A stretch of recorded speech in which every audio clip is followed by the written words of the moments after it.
Welcome to the Future of Ground Transportation podcast, where we discuss the exciting innovations that lie ahead for organizational ground transportation. Each episode, we cover topics tailored to those resolving transportation-related challenges and provide tips, tools, and trends that will inspire you to stay ahead of the curve. And now, here's your host, Daniel Perez. Welcome to the Future of Ground Transportation. Today we have a special guest, Mr. Demarco Thomas, President and CEO of MetroMax Group. Mr. Demarco, thank you for joining us tonight. Thank you for having me. I'm looking forward to this interview. Thank you. So, Mr. Demarco, for all the listeners and for all the audience, if you could please introduce yourself and tell us a little bit about your experience. Sure. So, Demarco Thomas, as you mentioned, president of the MetroMax Group. Our company is primarily based out of Atlanta, Georgia. And we also have an office in Bangalore, India as well. Overall, we have two components of our business. We have the asset-based side, where we're Amazon and FedEx service delivery partners. And we have a service-based side, where we provide back office BPO, which stands for Business Process Outsourcing, support to transportation companies that are kind of in our niche and need similar support that we have on our assets. Got it. And you said the BPO is located in India? Yeah, Bangalore, India. Got it. That's awesome. So help us understand how you guys started. Walk us back to the beginning of your journey. How you guys started in the sort of transportation and logistics space? Yeah, so interesting, man. I pretty much got started with bad investment. So I worked in corporate America in finance with the Home Depot and a company called NCR for a number of years. And my job was building business units and determine inefficiencies and determine what functions need to remain inside the company or be outsourced, which I love. That later got me in the outsourcing of my company. But during that time, I had some idle where I had some passive capital, and I had a friend convinced me to invest in a semi-truck. He was a driver. So I took a trucking course, right, about how to start a semi-truck business with a friend. We dove in it. And once in the business, we discovered we didn't know what the hell we was doing. We didn't have the right relationships in place. We didn't have the right factoring, right insurance. We didn't know how to negotiate loans effectively. And so we lost about $60,000 in the first 3 months. In the first 3 months. And that forced me to really dive into the business, man. And at that point, I just became consumed with it. And long story short, we took that from one truck to 20 trucks in about 2 years. I ended up selling that business. We started investing in different parts of transportation, like last mile delivery, outsourcing, trailer leaves, and things of that nature. Got it. Thank you. So you sold so you lost $60,000 in the first month. You got it to 24 trucks, and then you sold that business? Correct. We sold it about 2 years later. Got it. Did you make money on it? Yeah, we made good money. But, knowing what I know now, I should have probably made 4 times even. But I got 2.5, and I wasn't too mad because at that time it was stressful, right? I was burnt out just building it to that point because I did it just purely off of bootstrap capital. My limited knowledge of transportation, and I was in the business with strain. So I was happy to get rid of it, to be honest. And once I got rid of it, I had time to strategize and exactly how I want to build the right transportation. Got it. And that's where we are today. Got it. So once you sold the business, how long did it take you until you started investing into? Did you start investing more as a passive investor, or you went full throttle into your new business, which is now to it? And the new business. Yeah. So sorry. We invested as an operator. Okay, got it. Yeah. So I wasn't a passive investor. I was an operator on the first investment, which was a Amazon DSP program. And then from there, And once I kind of systemized that business, I moved on to the BPO business and rolling that up to support another transportation company. Then I get a leader for that business. Then I move to the next project. So pretty much all the entities that are kind of under my holding company, I'm trying to now initially start, right? We initially kick it off. We sit in the business from 90 days to 6 months to make sure it's complete. And then we usually try to bring a leader in to continue scaling it based on the vision we set. Got it.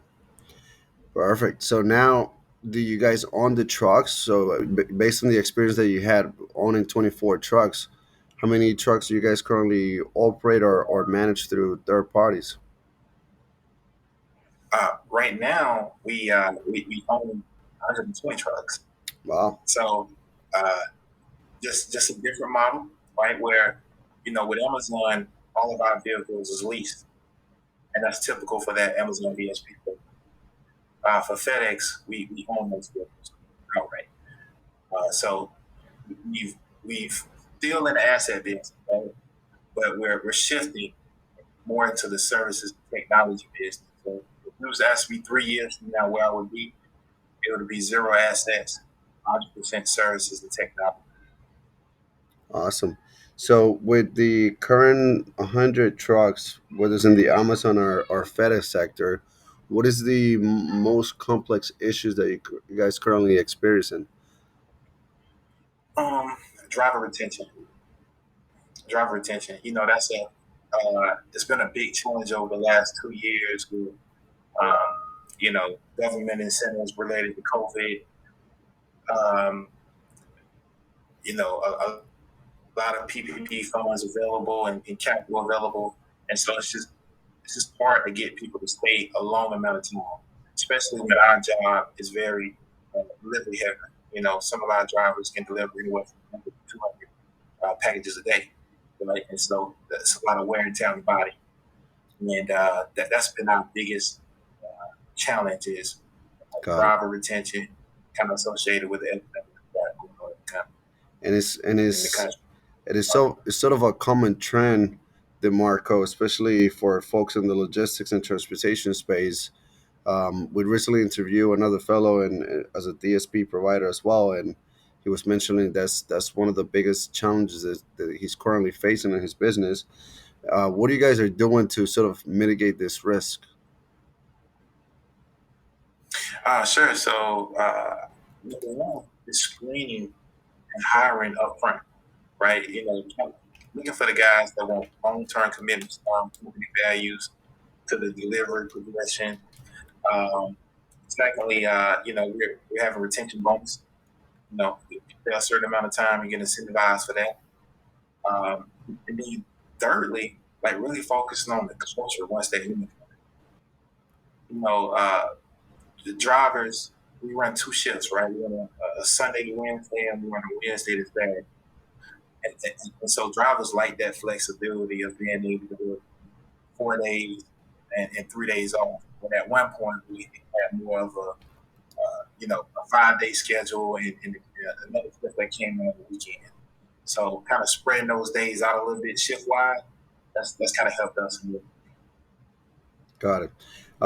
One of the things that I found interesting from this other operator was that he changed the policies where he will allow operators not with felony crimes or background, but he will allow I guess the would open for marijuana. So like removing possession of marijuana and now enable them to operate.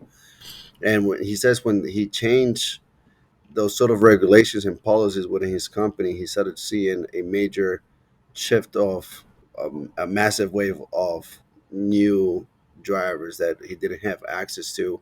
Obviously, not fellows that had felonies or been convicted or arrested, but definitely that also helped the pool. So I'm not sure how that might be able or applicable to your side of the business. Yeah, so on the Amazon side, that is possible, right? They've, I think it's level 4. either level 4 or level 5 drug screening, which omits marijuana, right? And they allow that criteria to be an exemption for you to have a driver in those cases. I don't think FedEx has that same policy. There's still marijuana will still be ineligible screening test option for your drivers. Got it. And as a minority owned operator and business owner, how has that helped you penetrate into corporate America or into other business sectors? Do you use that sort of capabilities to your advantage? Yeah, so I haven't necessarily used it at the company level significantly. What I mean by it is getting contracts, getting deals from being a minority owned business. I'm also a veteran owned business as well. That's kind of my plans in 2023 and 2024 to actually leverage those certifications. But being a minority has helped me when it comes to my relationships with my drivers. Most of my drivers are minorities. If you look at the transportation industry, it's about 60%, right? And so, that commonality has helped me recruit them, retain them, and inspire them. I don't, a big part of my job is not just to employ, but it's to inspire and help them reach goals that they have. And I like the fact that I'm helping people in my community. You brought a great point. So, as a CEO, how many employees? I know you mentioned 120 trucks, and especially with the offshore services that you also offer. And how many employees you have in total now? Yeah, so we're about 310 in the US. We're about 280 in India. Wow, super cool. So with 300, well, so with almost 600 employees, let's just say, what is the most sort of rewarding and yes, I would say just rewarding for you personally and professionally. You mentioned about impacting so many lives. For me as a CEO, is I know that I have a sort of a moral obligation to make sure that not only I help them put money on the table, but also sort of like kind of like what you just alluded, inspire them and motivate them to be better leaders and to have impact within our communities. It's not just about the profit.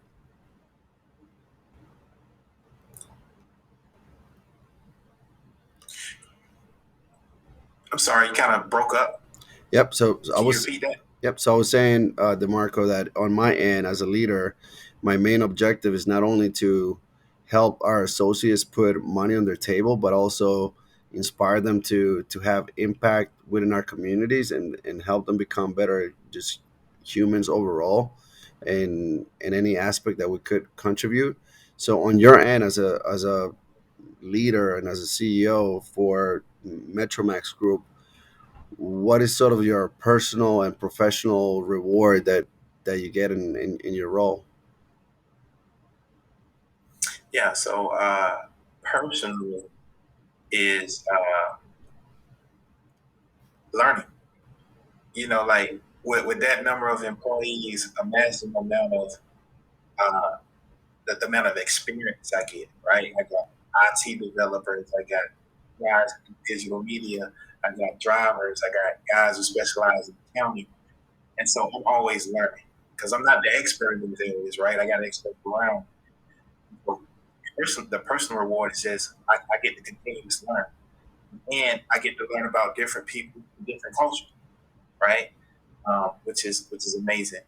Um, as a CEO, I think the most rewarding part is like seeing others excel. Like it's watching that guy who started with us as a junior accountant, and now he's an accounting manager. And, I see him on LinkedIn and Instagram, enjoying the fruits of his labor with his family. So just to see the growth. Yeah. We've been at this close to 5 years now, and so we have especially on our middle management, uh, outsourcing professional services side. like a 95% retention rate. And so I've seen, as I've grown the last 5 years, I've seen movement, and that's more fulfilling than anything. It's watching you change somebody else's life, and then changing minds as well. So it's been a good trade. Totally. So for MetroMax, when you sold your company that had 24 trucks, did you guys started the business from scratch, where you guys have this infrastructure now, or this was an existing business that you guys acquired? No, we started from scratch. Wow. So I recently my FedEx company.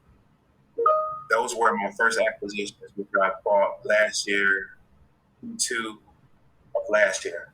That was the first time I acquired a company. Now that I've acquired a company, I don't think I'll never start a company from scratch again. Because the cash flow day one, all the growing pains you have with starting a company, it's just not there. So now that I've been exposed to it, I'm all for like mergers and acquisitions right now, Totally. and that's the way we're kind of driving our business. Totally. So you just mentioned mergers and acquisition, and especially so many companies and operators that got impacted with COVID. Do you see a lot of opportunities in your space of either acquiring more DSP routes or FedEx routes, or is it more on the management services that you see mainly the opportunities? So there is opportunities definitely on the asset based side, simply because we have people who started their business when over the last 2 years where everything was high, right? Sales of trucks, so that's when premiums for trucks, um, but you still have those high cost growth, right? And so margins are thinner, and some guys are looking. And so I think you can definitely find some of these companies at a very reasonable rate for what the freight market is going. Got it. But that's not my primary objective. My focus is really on the services side. So I see ourselves doing more um, technology, software development for transportation and logistics related company.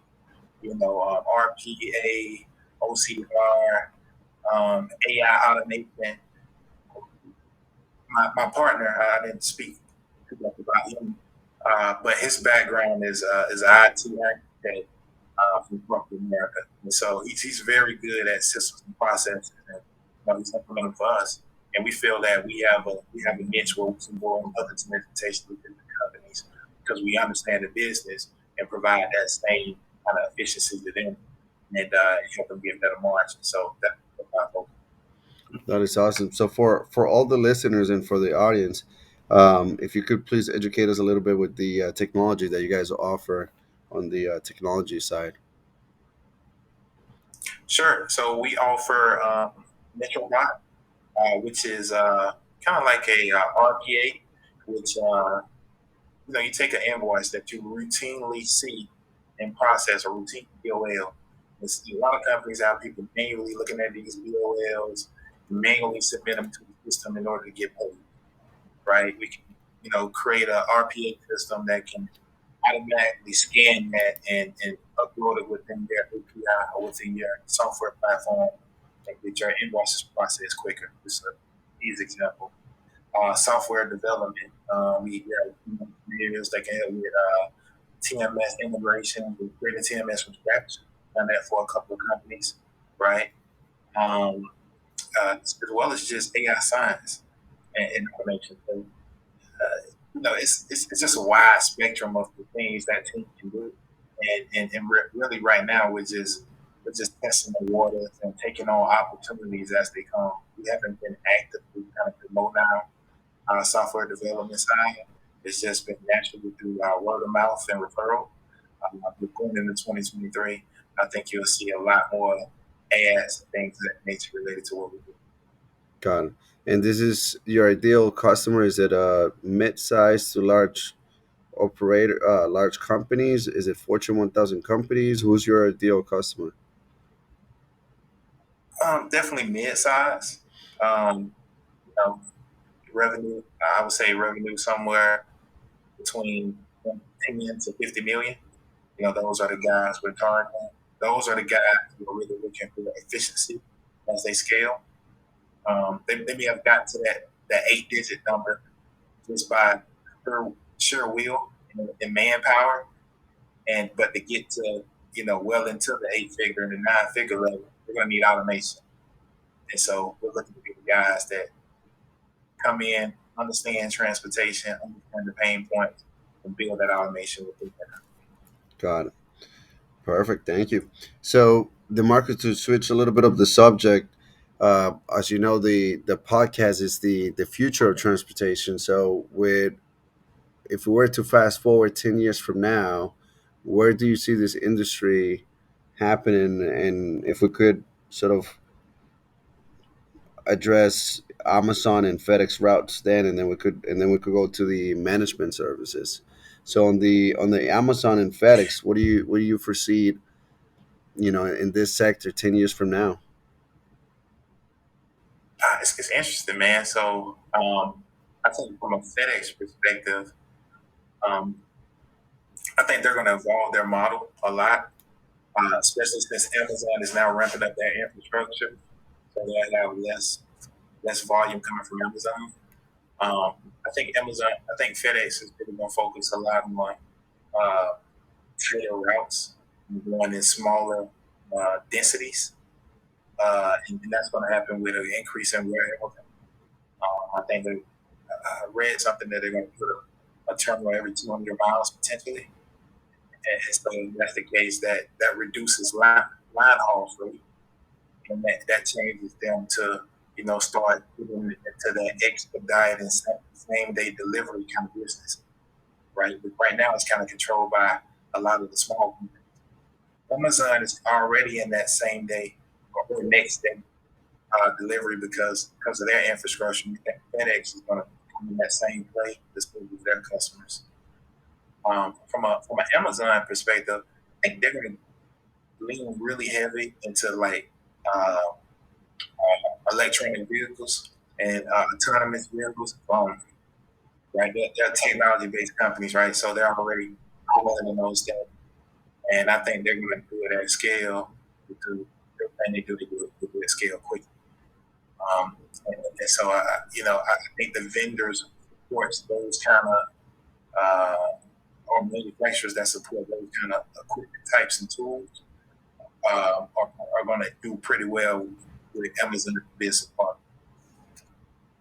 Got it. And in regards On the to, services yeah, side, go ahead. Sorry. yeah, then, Yes, and on the services side, what do you foresee? I think outsourcing is going to be embraced more. I don't know the exact percentage of onshore versus offshore of a lot of transportation companies, right? But I assume that it's probably you know less than 10% of transportation companies are doing some kind of outsourcing. And what I mean by outsourcing is overseas, right? That could be near shore or across the pond, to India, Philippines. But I see a lot of transportation companies going to more of a 60-40 mix when it comes to that, similar to what big corporations do, because your margins are getting thinner. You look at gasoline, it increased 30% year over year, right? How can you offset that? You can't offset that unless you're diversifying your labor force and kind of saving somewhere to offset because you can't control it, right? Either diversifying your labor force or using technology. So those are the two levers you're gonna have to pull in the future as well. And once those levers are pulled, there's no looking back. I totally agree. I totally agree, and I feel like a lot of operators are still sort of have the dinosaur mindset, and I'm a huge believer that if you don't change, you become extinct. So, and that's sort of where the industry is going, and we've been doing it for a long time. It's just for small and mid-sized companies, it's just sort of the becoming more aware of those opportunities and sort of become, just being comfortable with the new norm, which is, there's a lot of offshore opportunities and a lot of high value, talented offshore as well. In regards to flying cars, Sure. autonomous vehicles, um, smart roads, how do you foresee this to sort of impact your industry and overall your businesses? Definitely worried about that on the asset basis, right? um, on the just because if they're making last mile deliveries, um, we autonomous driverless vehicles, then unless I own the vehicles, I really don't have any impact. So, for me, I need to find vehicles that make self deliveries. That's how I look at myself as far as changing the time on that side. On the services side, I want to be a part of the technological innovation to help service, you know, those kind of deliveries. And so for me, it's all about evolution. I don't look at it as a challenge. I look at it as an opportunity to grow.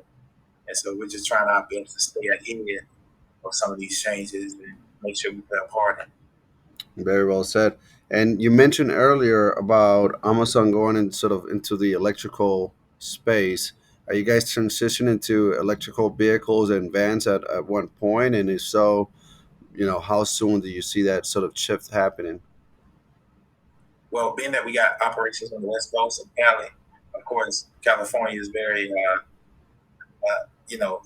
environment centric.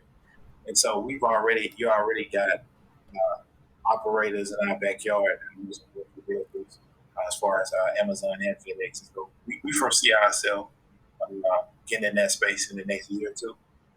Um, we think it's going to be mandatory, not optional.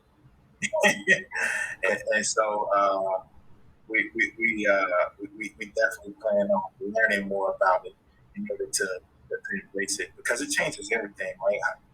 How do you service an electric vehicle? Like, who will fix it? Like, where is the mechanical infrastructure, right? To fix it? What shop you take it to? I 100% agree. It's so many, I 100% so agree. many different questions around.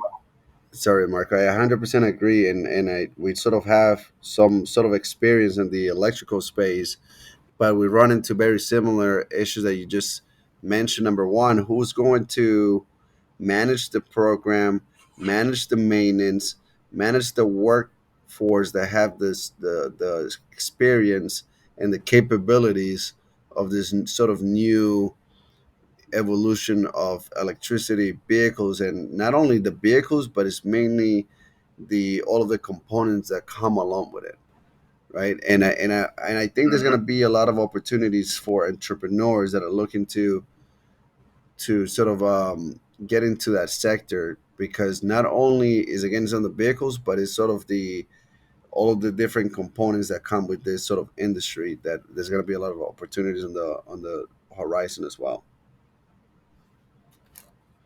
Yeah, just like anything, change brings opportunity. I'm sorry, say that again. So just like anything, change brings opportunity. Yep, totally. All right. So again, thank you, Demarco, for joining the show. As you could hear, Demarco is a highly successful individual, going from 24 trucks to 120 trucks, from 20 employees to now almost 500 employees. So thank you again for being part of the Future of Ground Transportation podcast. How can our listeners learn more about your services, whether it is on the logistics space or on the management services space? Sure, they can go to our main website, www.themetromaxgroup.com, as well as connect with me on LinkedIn. Shoot me a message. Any interest you have in doing business with us or with general advice. I will connect. Perfect. All right. And for all the listeners, we will share the Marcus information on the podcast notes, including the LinkedIn and the main website. All right. So again, thank you for all the listeners today. Again, thank you, DeMarco. And if please like and subscribe to the show. You guys have a great night. Thank you, DeMarco. Take care. Thank you. Thanks for tuning in to the Future of Ground Transportation. We appreciate you coming along for the ride. If you found value in this episode and want to hear more, please make sure to subscribe to the show.